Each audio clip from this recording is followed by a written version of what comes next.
विद्यार्थी मित्रों, तो हवे आपणे आजे आगळनी थियरी भणवानी छे वेगमान संरक्षणनो नियम। आ पाठमां सौथी मोस्ट आईएमपी थियरी 3 मार्क्समां पूछी शकाय तेवी थियरी छे वेगमान संरक्षणनो नियम। ओके, संरक्षण थवुं एटले शुं अने वेगमान विशेनो आपणे अभ्यास आगळना विडियो लेक्चरमां करेलो छे। ओके, कि वेगमान एटले आपणे कीधेलुं के पदार्थनुं दळ अने पदार्थना वेगना गुणाकारने कहेवामां आवे वेगमान। अने संरक्षण थवुं एटले शुं तो एना विશે આપણે આજે અભ્યાસ કરવાનો છે। ઓકે, એટલે વેગમાન સંરક્ષણનો નિયમ તમારે બરાબર રીતે તૈયાર કરવાનો છે। ઓકે, આ વેગમાન સંરક્ષણના નિયમમાં કયા નિયમની જરૂર પડે એના વિશેને પણ આપણે સાથે સાથે વાત કરી લઈએ કે આપણે આગળના વિડિયો લેક્ચરમાં ન્યૂટનની ગતિના 3 નિયમો ભણેલા। એમાં ન્યૂટનની ગતિનો બીજો નિયમ હતો અને ન્યૂટનની ગતિનો ત્રીજો નિયમ હતો। આ બે નિયમની આમાં જરૂર પડશે, એટલા માટે આપણે કહી શકાય કે વેગમાન સંરક્ષણનો નિયમ મેળવવા માટે ન્યૂટનની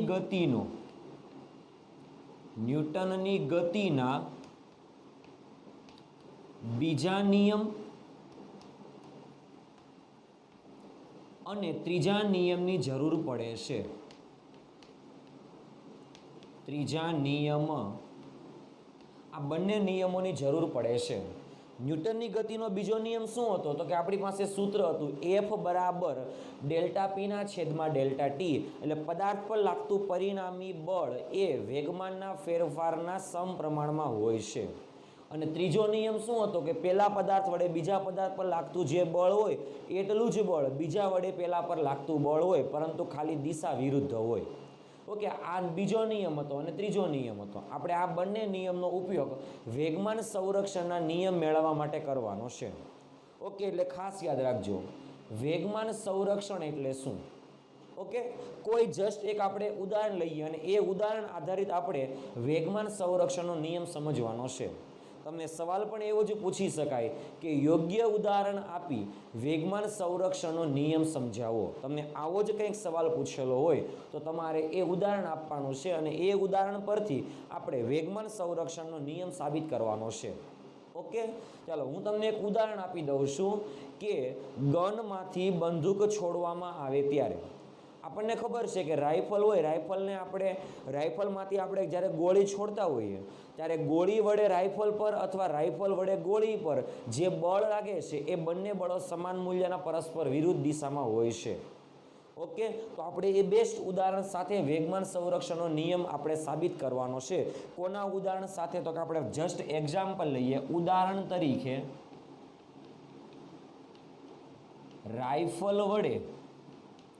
રાઇફલ કે જેને આપણે કહીએ ગન, તો કે રાઇફલમાંથી છોડવામાં આવતી ગોળી, ખ્યાલ આવ્યો? આપણને ખબર છે જ્યારે રાઇફલમાંથી આપણે ગોળી છોડીએ છીએ ત્યારે ગોળી ઉપર બળ આગળની દિશામાં લાગે છે, પરંતુ આપણને રાઇફલ વડે બળ પાછળની દિશામાં લાગતું હોય આવો અનુભવ થતો હશે। આઈડિયા એવો આ વસ્તુમાં, એટલા માટે રાઇફલ વડે ગોળી ઉપર બળ લાગે છે તો આપણે કહી શકાય કે આ બેસ્ટ ઉદાહરણ છે કે રાઇફલમાંથી છોડવામાં આવતી ગોળી દ્વારા, એટલે આ ઉદાહરણ દ્વારા આપણે વેગમાન સંરક્ષણનો નિયમ સમજવાનો છે। ઓકે, તો એના માટે શું કરવાનું છે કે શરૂઆતમાં રાઇફલ પણ સ્થિર છે અને ગોળી રાઇફલની અંદર પણ કેવી છે, સ્થિર છે। એટલે શરૂઆતમાં બંને કેવા છે, સ્થિર। ચાલો આપણે રાઇફલનું દળ જે છે એ દળ અલગ છે, એની અંદર જે ગોળી છે એનું દળ પણ અલગ છે। એટલા માટે આપણે જસ્ટ ખાલી નોટ ડાઉન કરી લઈએ કે અહીં રાઇફલનું દળ, રાઇફલ કે જેને કહેવામાં આવે ગન, તો રાઇફલ અથવા ગનનું દળ કે જેને કહી દઈએ mg, ગન એટલે G કહીએ। ઓકે, અને ગોળીનું દળ કે જેને આપણે બુલેટ કહીએ MB કહીએ છીએ। આઈડિયા આવ્યો? શરૂઆતની આપણે વાત કરીએ છીએ, શરૂઆતમાં, એટલે ખાસ યાદ રાખજો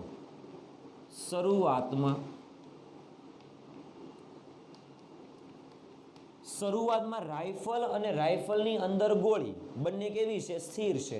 એટલા માટે આપણે કહી શકાય કે શરૂઆતમાં રાઇફલ અને ગોળી બંને સ્થિર હોવાથી શું કહી શકાય? તો કે શરૂઆતમાં રાઇફલનો વેગ 0 અને ગોળીનો વેગ પણ 0, એટલા માટે આપણે અહીંયા લખી દઈએ કે શરૂઆતમાં રાઇફલ નો વેગ v, રાઇફલ એટલે ગનનો વેગ શરૂઆતમાં છે કે જેને આપણે vg વડે દર્શાવીએ છીએ, તો vg કેટલા છે? તો કે 0 મીટર પર સેકન્ડ. ઓકે, માટે રાઇફલનું શરૂઆતનું વેગમાન આપણે સાથે સાથે લખી દઈએ. માટે ખાસ ધ્યાન આપજો, રાઇફલનું ગનનું શરૂઆતનું વેગમાન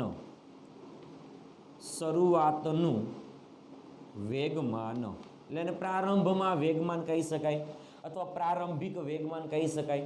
ઓકે, વેગમાન કેટલું છે એને આપણે કહી દઈએ p, પણ કોનું છે? તો કે રાઇફલ એટલે ગન માટેનું વેગમાન જે છે શરૂઆતનું એ સૂત્ર આવશે p બરાબર mvg પરથી કેટલું આવશે? vg તો કેટલા છે? 0, એટલા માટે કહી શકાય કે રાઇફલનું વેગમાન ગનનું વેગમાન કેટલું છે? 0 છે. એટલે ખાસ યાદ રાખજો, શરૂઆતનું વેગમાન કેટલું છે? 0.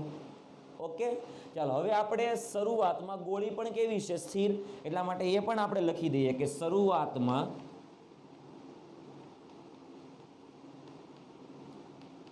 ગોળીનો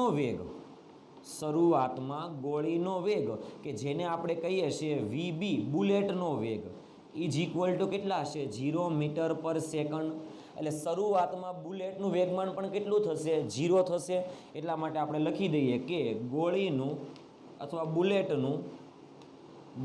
શરૂઆતમાં કે જેને કહેવામાં આવે પ્રારંભિક શરૂઆતનું વેગમાન કે જેને આપણે કહીએ pb, બુલેટનું વેગમાન કેટલું છે? તો કે 0.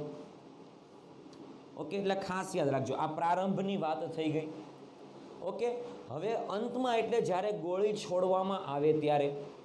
ઓકે, ગોળી છોડવામાં આવે ત્યારે હમણાં કીધેલું તેમ રાઇફલ વડે ગોળી ઉપર આગળની દિશામાં બળ લાગશે, તો એટલું જ બળ ગોળી વડે રાઇફલ પર પાછળની દિશામાં બળ લાગે છે, એટલા માટે રાઇફલ પાછળ તરફ ધકેલાય છે અને ગોળી આગળ તરફ જાય છે.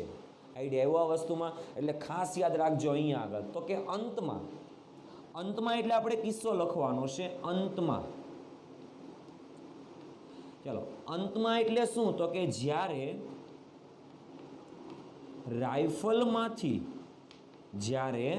રાઇફલમાંથી ગોળી છોડવામાં આવે ત્યારે એને આપણે અંતિમ કિસ્સો કહીશું. આઈડિયા એવો. ત્યારે શું થાય? તો કે રાઇફલ વડે ગોળી પર જેટલું બળ લાગશે એટલું જ બળ ગોળી વડે રાઇફલ પર લાગશે, કારણ કે ન્યૂટનની ગતિના ત્રીજા નિયમનું પાલન થવું જોઈએ. એટલા માટે લખી શકાય કે ન્યૂટનની ગતિના ત્રીજા નિયમ પરથી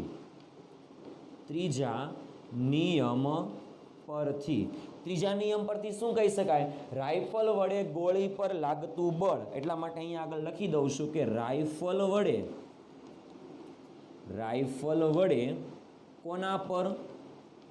ગોળી પર લાગતું બળ કે જેને કહેવામાં આવે F. કોના વડે કોના ઉપર લાગતું બળ? રાઇફલ એટલે ગન વડે બુલેટ પર લાગતું બળ ઇઝ ઇક્વલ ટુ કોના વડે કોના ઉપર લાગતું બળ? તો કે ગોળી વડે રાઇફલ પર લાગતું બળ. એટલા માટે આપણે લખી શકાય કે ઇઝ ઇક્વલ ટુ કોના વડે કોના ઉપર? તો કે ગોળી વડે રાઇફલ પર લાગતું બળ ગોળી વડે રાઇફલ પર. આઈડિયા એવો. એટલે બુલેટ વડે ગન પર લાગતું બળ, આ બંનેના મૂલ્યની વાત કરીએ છીએ. આઈડિયા એવો. એટલે આના વડે એટલે બુલેટ વડે રાઇફલ વડે ગોળી પર લાગતું બળ અને આને કહેવામાં આવે ગોળી વડે રાઇફલ પર લાગતું બળ. બંને બળો કેવા છે? સમાન મૂલ્યના. ખાલી ફરક એટલો છે, પરસ્પર વિરુદ્ધ દિશામાં છે. આઈડિયા એવો. વિરુદ્ધ દિશામાં છે એટલા માટે આપણે આ રીતે પણ લખી શકાય. ખાસ ધ્યાનથી જોજો. હવે વિરુદ્ધ દિશામાં છે એટલે આપણે આ રીતે પણ લખી શકાય છે F કોના વડે કોના ઉપર? તો કે રાઇફલ વડે એટલે ગન વડે બુલેટ પર લાગતું બળ ઇઝ ઇક્વલ ટુ એટલું જ બળ પણ વિરુદ્ધ દિશામાં છે. કોના વડે કોના ઉપર લાગતું બળ? તો કે ગોળી વડે બુલેટ પર લાગતું બળ. ગોળી વડે કોના ઉપર? તો કે રાઇફલ પર લાગતું બળ છે. અહીંયા બી એટલે બુલેટ છે, જી એટલે ગન છે.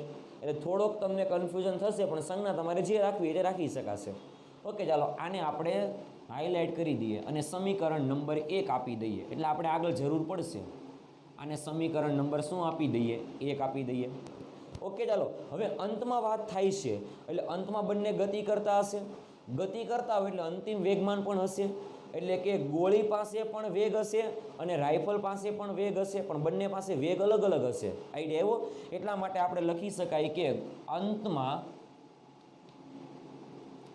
ડાયરેક્ટ લખીએ છીએ ગોળીનું વેગમાન. ગોળીના પ્રારંભિક વેગમાનને પીબી કીધેલું, તો અંતિમ વેગમાનને પીબી ડેશ કહી દઉં છું. અંતિમ વેગમાનને હું શું કહી દઉં છું? PB dash is equal two 0 નથી, દળ પણ છે અને પ્રારંભમાં ગોળીનો વેગ વીબી હતો. આઈડિયા એવો? અને અંતમાં ગોળીના વેગને હું વીબી ડેશ કહી દઉં છું. એટલે વીબી ડેશ એટલે અંતિમ વેગમાન તો આવશે. આઈડિયા એવો આ વસ્તુમાં? ચાલો સેમ આવી જ રીતે અંતમાં રાઇફલ એટલે ગનનું, રાઇફલનું વેગમાન કે જેને કહેવામાં આવે પી. રાઇફલ માટે સંજ્ઞા જી છે, જી ડેશ છે. ઓકે, દળ છે તો કે હા કેટલું છે? એમ. આપણને ખબર છે કે રાઇફલનું દળ જે છે એ એમજી છે, ગોળીનું દળ જે છે એ એમબી છે. ઓકે, તો અહીંયા આગળ આપણે દળ મૂકવું હોય તો પણ મૂકી શકાય. ગોળીનું દળ એમબી, રાઇફલનું દળ એમજી ઇન્ટુ અંતમાં રાઇફલનો વેગ કેટલો છે? તો કે વીજી, ગનનો વેગ, પણ વીજી ડેશ કહી દઉં છું. શું કહી દઉં છું? વીજી ડેશ. ઓકે, એટલે આ પ્રારંભમાં હતું અને આ અંતમાં હતું. આ પ્રારંભમાં રાઇફલનું, આ પ્રારંભમાં ગોળીનું, આ અંતમાં ગોળીનું અને અંતમાં રાઇફલનું વેગમાન થઈ ગયું. આઈડિયા આવી ગયો આ વસ્તુમાં વિદ્યાર્થી મિત્રો? ઓકે, ચાલો હવે આપણે ન્યૂટનની ગતિનો બીજો નિયમનો ઉપયોગ કરવાનો છે. અને એની પહેલાં આપણે ગોળીનો વેગમાનમાં કેટલો ફેરફાર થાય અને રાઇફલના વેગમાનના કેટલો ફેરફાર થાય એના વિશે પહેલાં વાત કરી લઈએ. તો આપણે લખી નાખીએ કે રાઇફલના વેગમાનમાં થતો ફેરફાર, રાઇફલના વેગમાનમાં થતો ફેરફાર કેટલો છે? તો કે ડેલ્ટા પી. રાઇફલ માટે શું છે? તો કે જી. તો delta P G is equal to અંતિમ વેગમાન માઇનસ પ્રારંભિક વેગમાન. ચાલો રાઇફલનું અંતિમ વેગમાન પી ડેશ જી, પ્રારંભિક વેગમાન પીજી. તો આપણે કહી શકાય કે સદિશ પીજી ડેશ માઇનસ સદિશ પીજી. ચલો પ્રારંભમાં વેગમાન 0 છે, અંતમાં વેગમાન છે, એટલા માટે આપણે લખી શકાય કે ડેલ્ટા સદિશ, આપણે આનું આ જ રહેવા દઈએ, કોઈ પ્રોબ્લેમ નથી. ઓકે, ચાલો હવે સેમ આપણે કહી શકાય, જો ધ્યાનથી રાઇફલ માટે જે રીતે વાત કરેલી સેમ એ રીતે ગોળી માટે પણ વાત કરી દઈએ. તો ગોળીના વેગમાનમાં ફેરફાર, ગોળીના વેગમાનમાં ફેરફાર, ચાલો કેટલો ફેરફાર હોય? તો કે ડેલ્ટા પી બુલેટના વેગમાનમાં ફેરફાર ઇઝ ઇક્વલ ટુ બુલેટનું અંતિમ વેગમાન માઇનસ બુલેટનું પ્રારંભિક વેગમાન થઈ ગયું. ચાલો આઈડિયા આવી ગયો આ વસ્તુમાં વિદ્યાર્થી મિત્રો? ઓકે, ચાલો હવે આપણે કીધેલું તે પ્રમાણે ન્યૂટનની ગતિનો બીજો નિયમ, કારણ કે ત્રીજો નિયમ તો એકવાર અહીંયા વાપરી દીધો છે. ચાલો હવે આપણે બીજા નિયમ ઉપરથી વાત કરવાની છે. ન્યૂટનની ગતિનો બીજો નિયમ શું છે એ આપણે પહેલાં લખી દઈએ. તો ન્યૂટનના ગતિના બીજા નિયમ પરથી, બીજા નિયમ પરથી શું હતું બીજો નિયમ? તો કે F is equal to delta પી ના છેદમાં ડેલ્ટા ટી. આવો નિયમ હતો કે પદાર્થ પર લાગતું બળ એ વેગમાનના ફેરફારના સમય દર જેટલું હોય છે. આઈડિયા એવો? તો અહીંયા આગળ જુઓ, આ નિયમને સરખાઈ દઈએ કે બળ સમાન મૂલ્યના છે અને અહીંયા આગળથી કીધેલું તે પ્રમાણે પરસ્પર કઈ દિશામાં છે? વિરુદ્ધ દિશામાં છે. ઓકે, એટલા માટે આપણે કહી શકાય કે આ સમીકરણ પરથી આપણે લખવું હોય તો શું લખી શકાય? ખાસ ધ્યાનથી જોજો કે એફ બીજી, બીજી એટલે શું? તો કે રાઇફલ વડે ગોળી પર લાગતું જેટલું બળ છે એટલું જ બળ આપણે કહી શકાય કોના વડે કોના ઉપર બળ લાગે છે? તો કે ગોળી વડે રાઇફલ પર લાગતું બળ છે. એફ જીબી લખી શકાય. ચાલો જુઓ અહીંયા આગળ શું છે? તો કે રાઇફલ વડે ગોળી પર લાગતું બળ છે. એટલે બળ કોના ઉપર લાગે છે? ગોળી પર. તો ગોળીનું વેગમાન લખવું પડશે. ગોળીનું વેગમાન એટલે ગોળીના વેગમાનનો ફેરફાર લખવો પડશે. એટલે અહીંયા આગળ લખી શકાય ડેલ્ટા પીના છેદમાં પણ કોનું વેગમાન છે? તો કે ગોળીના વેગમાનમાં થતો ફેરફાર. કારણ કે કોના વડે કોના ઉપર બળ લાગે છે? તો કે રાઇફલ વડે ગોળી પર ના છેદમાં delta T is equal two minus અહીંયા આગળ કોના વડે કોના ઉપર બળ લાગે? ગોળી વડે રાઇફલ પર. તો રાઇફલના વેગમાનનો ફેરફાર કેટલો છે? તો કે ડેલ્ટા સદિશ પી પણ આવશે જી ના છેદમાં ડેલ્ટા ટી. બંને ઉપર વેગમાનનો ફેરફાર એક સરખા સમયગાળામાં જ થાય છે. આઈડિયા એવો. એટલા માટે આપણે અહીંયા આગળ ફાઇનલ સમીકરણ લખી શકાય ડેલ્ટા સદિશ PB is equal two minus delta સદિશ પીજી. ઓકે, આ સમીકરણને આપણે હાઇલાઇટ કરી દઈએ છીએ. ચાલો હવે આમાં આપણે કિંમત મૂકવાની છે. ખાસ ધ્યાનથી જોજો એટલે આપણને ફાઇનલ સમીકરણ મળી જશે. ઓકે, જુઓ ડેલ્ટા સદિશ પીબી એટલે આપણે શું લખી શકાય? તો કે સદિશ પીબી ડેશ માઇનસ સદિશ PB is equal two minus એટલે નિયમના માઇનસ કાઉન્સમાં શું લખી શકાય? સદિશ પીજી ડેશ માઇનસ સદિશ પીજી. ચાલો આ માઇનસની અંદર ગુણાકાર કરીએ એટલે શું થાય? તો કે પીબી ડેશ માઇનસ પીબી. અહીંયા કંઈ ફરક નહીં પડે પણ અહીંયા આગળ માઇનસ થઈ જશે પી ડેશ જી સદિશ minus minus plus PG.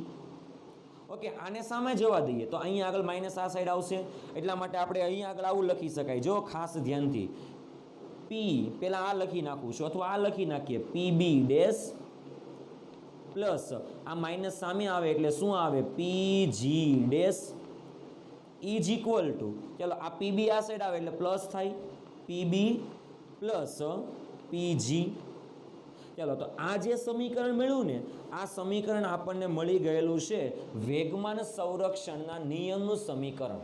Okay, આ સમીકરણ ઉપરથી આપણે એવું કહી શકાય જો PB dash plus PG dash, PB dash plus PG dash એટલે શું હતું? જુઓ પીબી ડેશ અને પીજી ડેશ એટલે શું હતું? અંતમાં ગોળીનું વેગમાન અને રાઇફલનું વેગમાન એટલે બંનેનો સરવાળો છે. એટલે કહી શકાય કે અંતમાં તંત્રનું કુલ રેખીય વેગમાન. આના ઉપરથી આપણે એવું કહી શકાય કે અંતમાં